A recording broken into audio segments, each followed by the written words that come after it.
À 7h30, les irréductibles de la place Abatucci sont installés.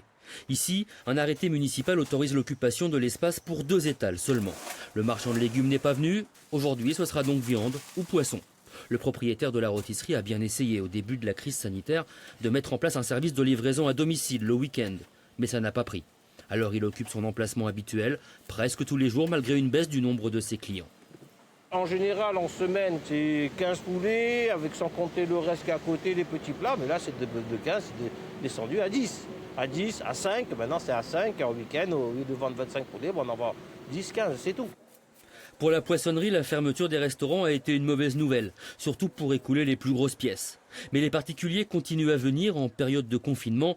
Les produits frais ont un succès certain.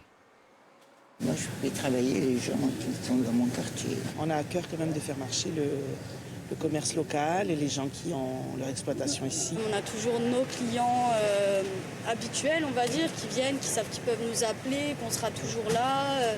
Ils nous disent voilà, bon, ben, qu'est-ce que vous avez? On leur dit, ils viennent chercher leur poisson. Il n'y aura jamais de problème par rapport à ça, quoi. 8h30, une quinzaine d'étals occupent la place camping qui est à bonne distance les uns des autres. Ici aussi, beaucoup d'habitués fidèles en dépit de la crise sanitaire. Cet épicier a décidé de revenir sur le marché il y a 2 semaines. Et il a fait en sorte de rassurer ses clients. Donc je me suis dit, avec un petit périmètre d'1 mètre, en servant nous-mêmes les clients, donc ce qui est un peu imposé par la mairie, je me suis dit que ça allait être sympa, même pour les clients, c'est pour les protéger un petit peu déjà eux.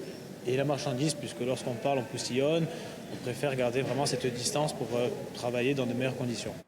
10h30, retour sur la place Abatucci où la ronde des habitués se poursuit, tranquillement. La distanciation n'empêche pas les sourires ou les bons mots. Le marché même réduit, c'est un peu de vie dans le quartier. Bonne journée. Bonne journée à vous, monsieur. Merci.